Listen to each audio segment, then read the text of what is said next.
The requirements of assignment 1 are that you're making an original fantasy composition. It's your own vision. You prove that with having a sketch. That's kind of your planning sketch. And then you're using at least 5 different references to put it together. So as we put these references on top of each other and rough place them, before we trim out the sky and make it believable, because that's the other requirement, you've seen these into a one believable landscape, I'm going to play with those direct adjustments. So now I have my background sky. I need to make this feel like it's in the same world as that sky.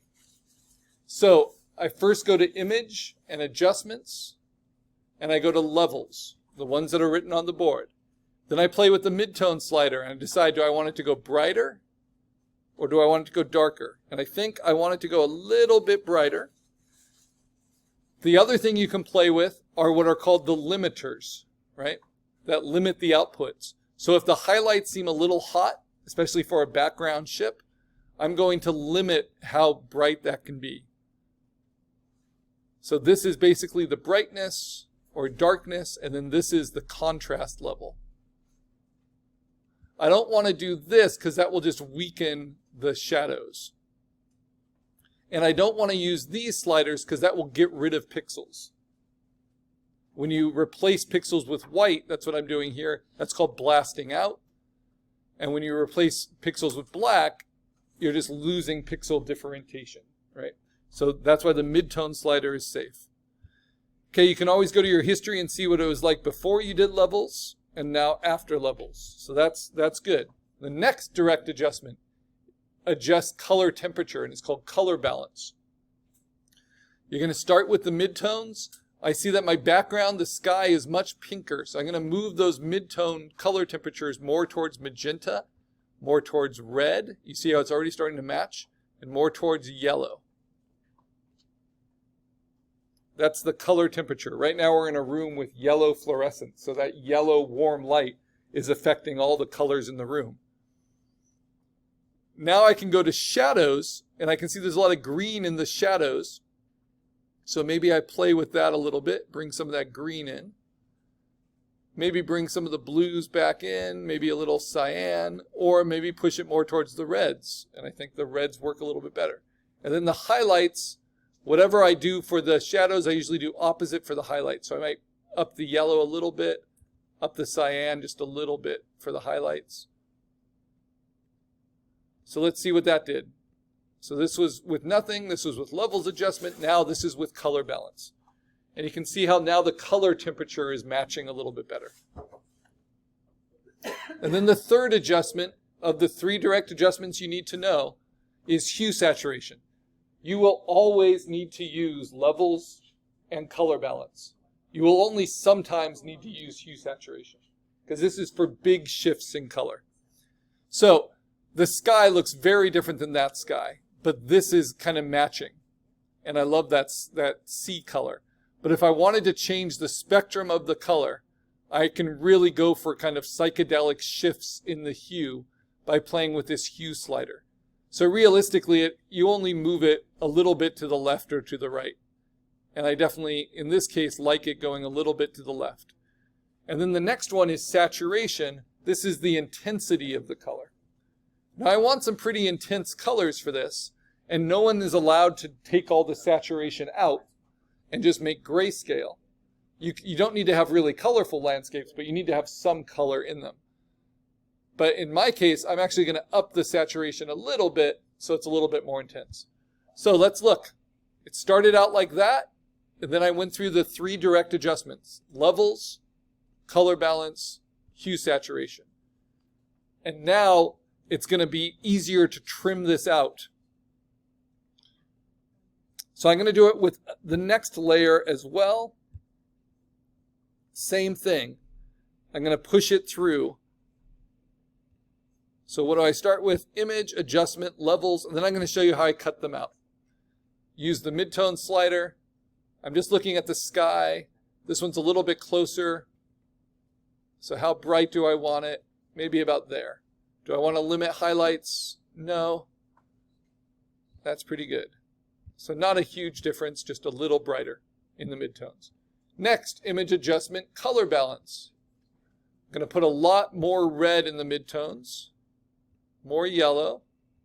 It's a little bit more colorful. Try a little bit of green maybe. With the shadows, I'm going to go more towards blues and cyans. And with the highlights, I'm going to go towards magentas and reds.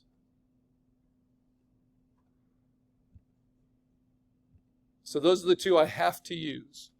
Now, the big swing, hue saturation, fun to play with, not always needed. Maybe shift it a little bit that way and then up the saturation. Yes. It's better than downplaying the saturation in this case because I'm going for cartoonish. All right, now I've done the direct adjustments to all three of these layers. The sky, now this ship on top of the sky, so let's cut it out. So first of all, I want to make sure there's no figurative element here. No person or moving animals, right? I've just got pretty still water. I don't really want this ship in the background. But I do want that horizon line. So what am I going to do? I'm going to use the rectangular marquee. It's just like the shape tool, but it's a selection tool. And I'm going to cut it right to that horizon line.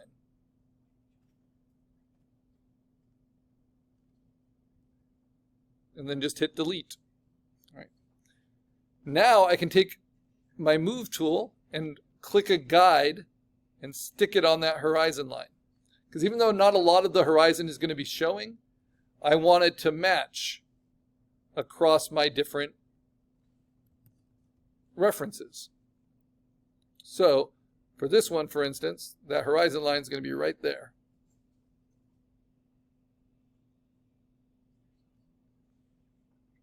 All right, but back to cutting this one out. So then there's the horizon back here. That means I want to cut the sky out, and I'm going to use the magic wand for that, just the regular magic wand. I'm going to have it contiguous at a tolerance of 32 with anti-alias, and I'm just going to click on this very clear sky, just like I'm getting rid of similar pixels. And you can see it does a nice job wrapping around it. And then I can hit delete. And then I can deselect. And it just cut it out nicely. Where did it not cut it out? On all of these kind of contained shapes. So how can I fix that? I can hold down Shift while I use it. So Shift. And it will add all of these into one. Because all this shipwreck stuff is going to be nitpicky this way. Lots of very clean shapes. The nice thing is it's wreckage, so it can look kind of sloppy.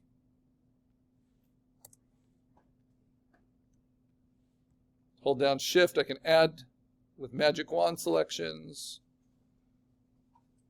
All of these of the sky coming from behind.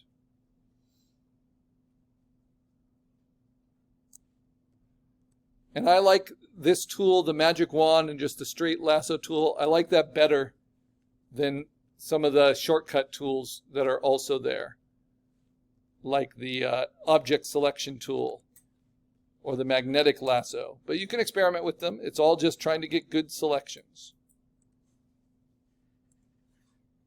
And then you can hit Command Z if you've gone too far. Now this to me is too nitpicky. If I zoom in and I'm at 600%, basically if I zoom in more than 300%, it's too nitpicky. So I don't need to worry too much about this level of detail because you're not going to be able to see it in the print. So go back out to like 300 and take it from there. Just selecting and deleting as I go. Now you'll notice this is a very crisp selection. That's because it's cutting right between the pixels. And sometimes it might erase a little too much, but these are just the edges. So if you don't like that, like this, right? Then you have to lasso it by hand, like this, and cut it. Now, when I use the lasso by hand, I have a 1 pixel feather, which just slightly softens, which is a really nice trick.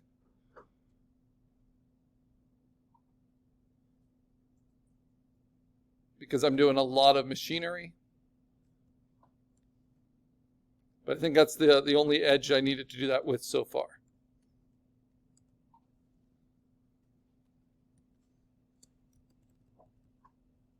Because you see, we're talking about really small.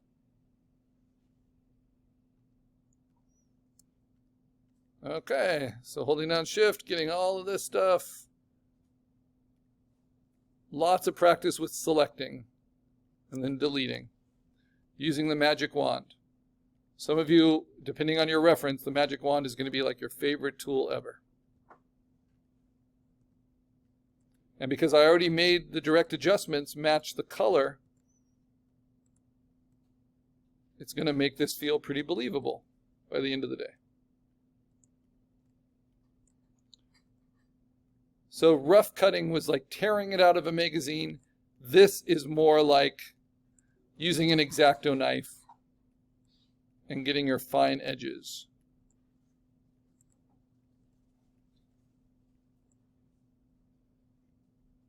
Now, if there wasn't clean sky behind this shipwreck, let's say it was a shipwreck in the jungle or something, and I didn't want the jungle, I'd have to go in with my lasso and select around all the edges I wanted, and then delete the rest, right?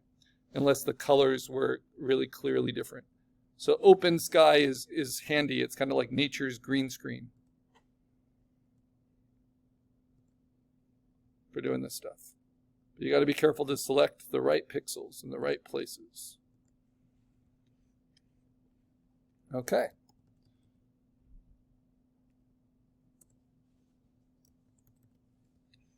You can see that wreckage. And now I got to play with that horizon. So now I'm going to lasso anything that goes up to that guide and then delete it. That's in the background.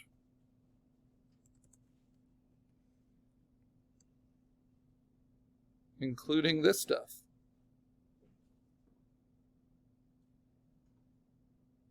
And my lasso will stick to the guide.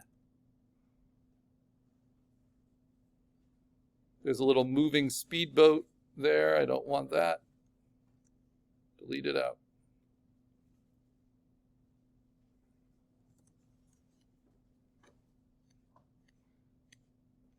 Follow that horizon line through. Now this is a good place for a different kind of lasso. This is called the polygonal lasso. This is made for straight lines. So you click and then you drag to your next point. Click and drag. It will stick to the guide. Click and drag, click and drag. But you have to finish it. You double click at the end. And it's really good for these mechanical selections.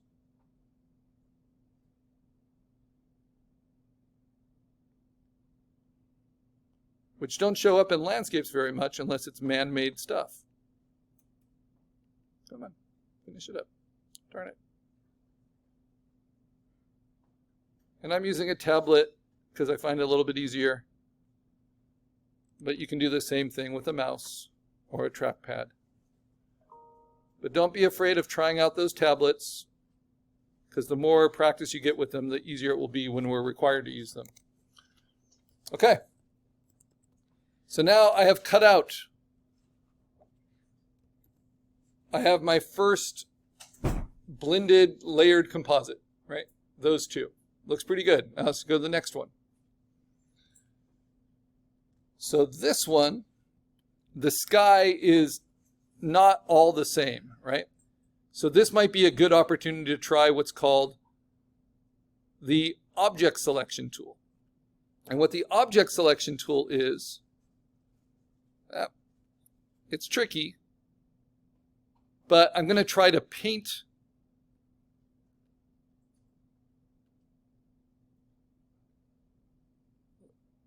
I'm basically going